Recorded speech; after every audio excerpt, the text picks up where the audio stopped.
अध्याय 5 कर्मयोग कृष्ण भावना भावित कर्म। अर्जुन ने कहा, हे कृष्ण, पहले आप मुझसे कर्म त्यागने के लिए कहते हैं और फिर भक्ति पूर्वक कर्म करने का आदेश देते हैं।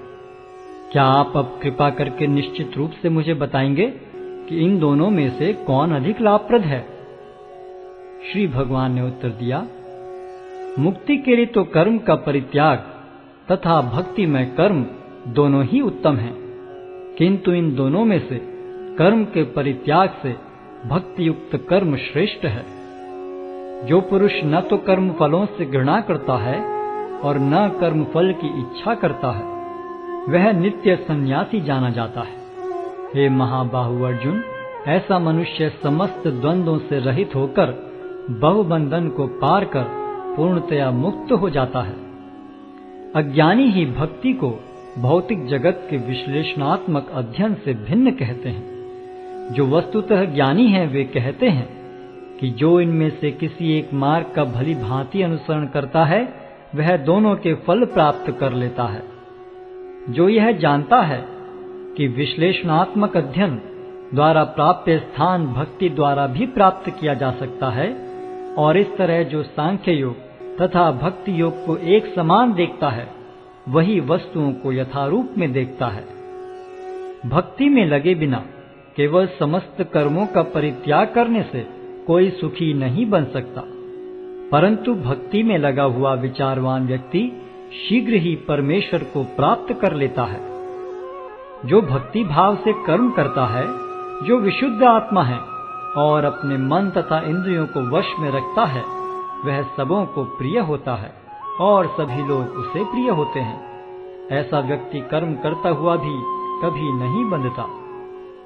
दिव्य भावनामृत युक्त पुरुष देखते, सुनते, स्पर्श करते, सूंघते, खाते, चलते फिरते, सोते तथा श्वास लेते हुए भी अपने अंतर में सदैव यही जानता रहता है कि वास्तव में वह कुछ भी नहीं करता। बोलते, त्यागते, ग्रहण करते या आंखें खोलते बंद करते हुए भी वह यह जानता रहता है कि भौतिक इंद्रियां अपने अपने विषयों में प्रवृत्त हैं और वह इन सब से पृथक है। जो व्यक्ति कर्म फलों को परमेश्वर को समर्पित करके आसक्ति रहित होकर अपना कर्म करता है, वह पाप कर्मों से उसी प्रकार अप्रभावित रहता है जिस प्रकार कमल पत्र जल से अस्पृश रहता है। योगी जन आसक्ति रहित होकर शरीर, मन, बुद्धि तथा इंद्रियों के द्वारा भी केवल शुद्धि के लिए कर्म करते हैं।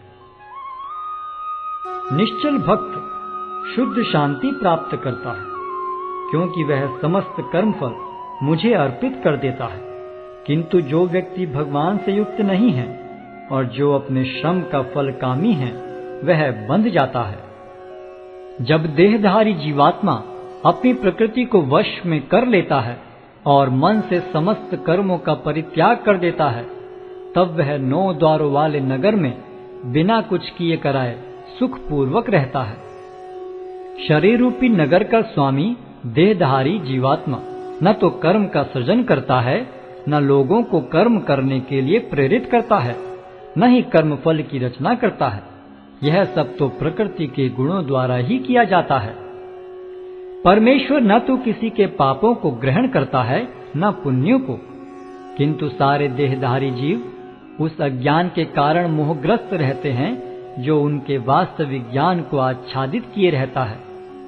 किंतु जब कोई उस ज्ञान से प्रबुद्ध होता है जिससे अविद्या का विनाश होता है, तो उसके ज्ञान से सब कुछ उसी तरह प्रकट हो जाता है जैसे दिन में सूर्य से सारी वस्तुएं प्रकाशित हो जाती हैं।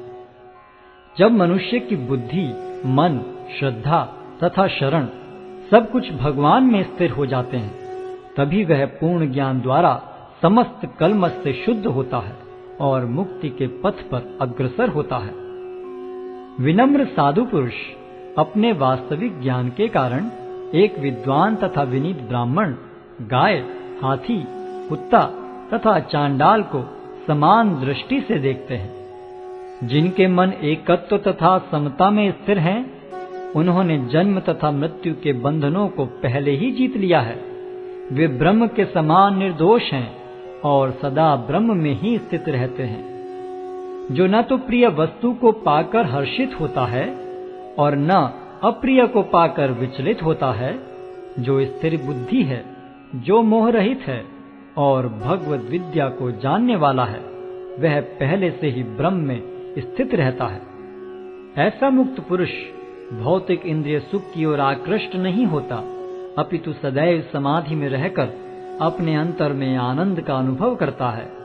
इस प्रकार स्वरूप सिद्ध व्यक्ति पर ब्रह्म में एकाग्र चित्त होने के कारण असीम सुख भोगता है। बुद्धिमान मनुष्य दुख के कारणों में भाग नहीं लेता, जो कि भौतिक इंद्रियों के संसर्ग से उत्पन्न होते हैं।